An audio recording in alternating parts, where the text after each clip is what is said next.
നമസ്കാരം. എൻ്റെ പേര് ഡോക്ടർ സുശാന്ത്. ഞാൻ SCT പട്ടം ഹോസ്പിറ്റലിലെ കൺസൾട്ടൻറ്റ് ന്യൂറോളജിസ്റ്റാണ്. ഞാൻ ഇന്ന് സംസാരിക്കാൻ പോകുന്നത് സെറിബ്രൽ അന്യൂറിസം അഥവാ മസ്തിഷ്കത്തിലെ രക്തധമനിയിലെ വീക്കത്തെ പറ്റിയാണ്. നമ്മുടെ ജനസംഖ്യയിൽ 5% പേരിൽ കാണപ്പെടുന്ന ഒരു രോഗാവസ്ഥയാണ് ഈ സെറിബ്രൽ അന്യൂറിസം എന്ന് പറയുന്നത്. മസ്തിഷ്കത്തിലെ രക്തധമനിയുടെ ഭിത്തിയിൽ ഉണ്ടാകുന്ന ബലക്ഷയം മൂലം ഈ രക്തധമനികൾ വികസിക്കുന്ന ഒരവസ്ഥയാണ് നമ്മൾ ഈ സെറിബ്രൽ അന്യൂറിസം എന്ന് പറയുന്നത്. അപ്പോൾ ഈ വികാസത്തിൻ്റെ ഒരു ഘട്ടം കഴിയുമ്പോൾ അല്ലെങ്കിൽ രക്തധമനികൾക്കുള്ളിലെ പ്രഷർ കൂടുന്ന അവസരത്തിൽ ഈ ഒരു ബലൂൺ പോലെ വികസിക്കുന്നത് പൊട്ടുകയും തലച്ചോറിനുള്ളിൽ രക്തസ്രാവം ഉണ്ടാവാനുള്ള സാധ്യത ഉണ്ടാകുന്നു. ഇതിനെ നമ്മൾ സബരക്നോയിഡ് ഹെമറേജ് എന്ന് പറയും. അപ്പോൾ ഈ ഒരു രക്തസ്രാവം ഉണ്ടാവുന്ന രോഗികൾ അതിൽ 4-1 പേരും ആശുപത്രിയിൽ എത്തുന്നതിന് മുമ്പ് തന്നെ മരണപ്പെടാനുള്ള സാധ്യത ഉണ്ട്. അതുപോലെ ഈ രക്തസ്രാവം അതിജീവിക്കുന്നവരിൽ പകുതിയിലേറെ പേർക്കും സ്ഥിരമായ വൈകല്യങ്ങൾ ഉണ്ടാകാനുള്ള സാധ്യതയും കൂടുതലാണ്. അപ്പോൾ ഈ ഒരു സാഹചര്യമാണ് ഈ സെറിബ്രൽ അന്യൂറിസം എന്നതിനെപ്പറ്റി അത് കൂടുതൽ ഗൗരവതരം ആക്കുന്നത്. അപ്പോൾ ആരിലാണ് അല്ലെങ്കിൽ എന്തുകൊണ്ടാണ് ഈ സെറിബ്രൽ അന്യൂറിസം ഉണ്ടാകുന്നത്?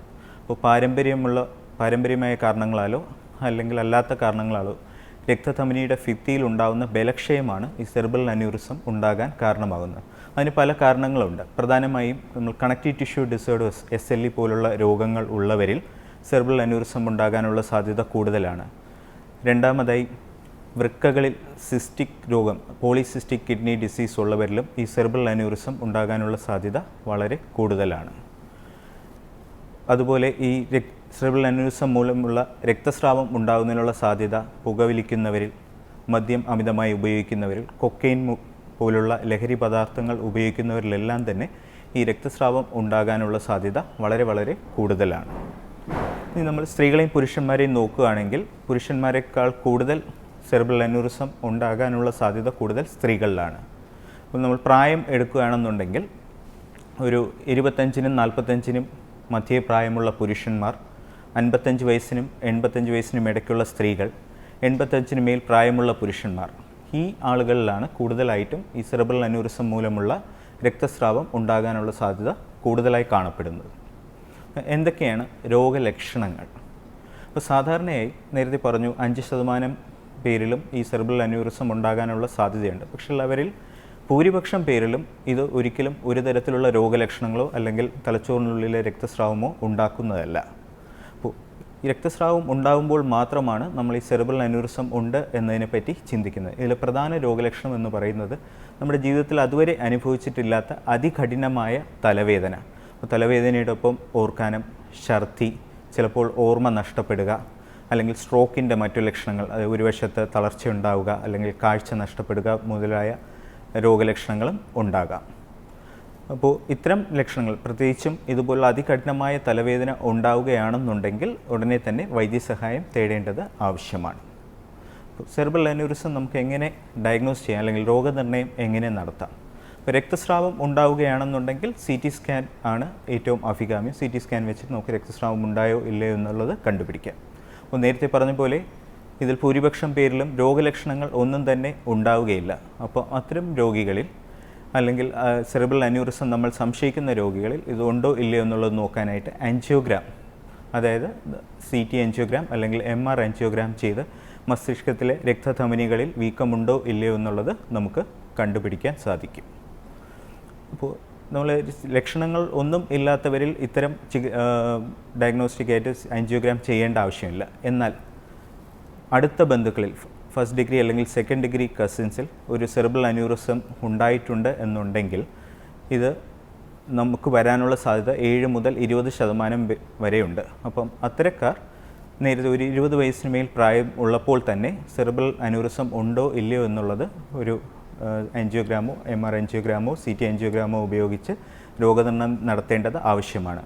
അപ്പോൾ ആദ്യം ചെയ്യുമ്പോൾ അതിൽ സെറിബ്രൽ അന്യൂറിസം ഇല്ല എന്നുണ്ടെങ്കിൽ ഒരു 3-5 വർഷം കഴിയുമ്പോൾ, പ്രത്യേകിച്ച് അവർക്ക് ഹൈപ്പർ ടെൻഷനോ അതുപോലുള്ള അസുഖങ്ങൾ അല്ലെങ്കിൽ പോളിസിസ്റ്റിക് കിഡ്നിയോ പോലുള്ള അസുഖങ്ങളുണ്ടെങ്കിൽ അവർ തീർച്ചയായും വീണ്ടും അത് CT ആൻജിയോഗ്രാം ചെയ്ത് സെറിബ്രൽ അന്യൂറിസം ഇല്ല എന്നുള്ളത് ഉറപ്പുവരുത്തേണ്ടതാണ്.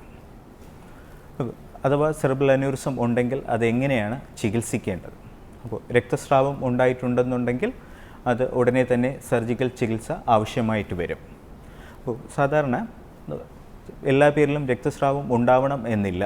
ചിലർക്കൊരു മുന്നറിയിപ്പ് പോലെ ഒരു സെൻറ്റിനൽ ഹെഡേക്ക് എന്ന് പറയും, അതികഠിനമായ ഒരു തലവേദന മാത്രം ഉണ്ടാകാം. അപ്പോൾ ഇത്തരം അതികഠിനമായ തലവേദന നാം അവഗണിക്കുകയാണെന്നുണ്ടെങ്കിൽ അത് ഭാവിയിൽ ഒരു രക്തസ്രാവം ഉണ്ടാക്കാനുള്ള സാധ്യത വളരെ കൂടുതലാണ്.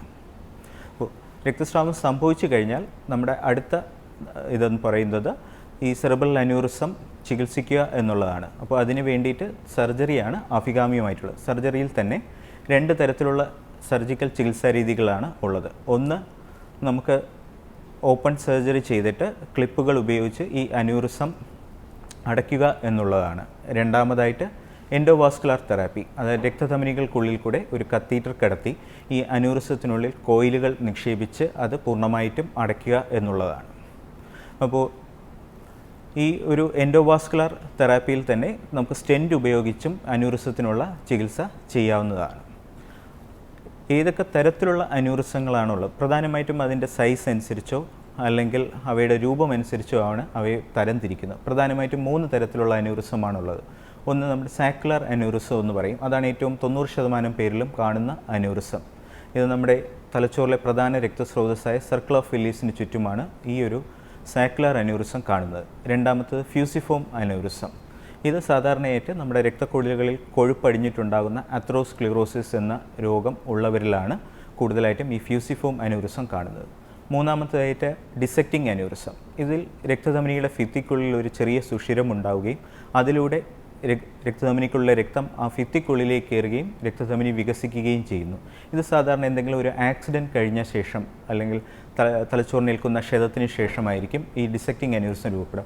അതുപോലെ കഴുത്തിൽ ചെയ്യുന്ന തിരുമു ചികിത്സ, കഴുത്ത് പെട്ടെന്ന് തിരിക്കുക, പ്രത്യേകിച്ച് ജിമ്മിലൊക്കെ ഏർപ്പെടുന്ന ചെറുപ്പക്കാരിൽ ഒക്കെ ഈ ഡിസെക്റ്റിംഗ് അന്യൂറിസം ഉണ്ടാകാനുള്ള സാധ്യത വളരെ കൂടുതലാണ്. അതികഠിനമായ കഴുത്തുവേദനയും തലവേദനയോടൊപ്പം ഇത്തരം ഡിസെക്റ്റിംഗ് അന്യൂറിസം ഉള്ളവരിൽ കാണപ്പെടാറുണ്ട്.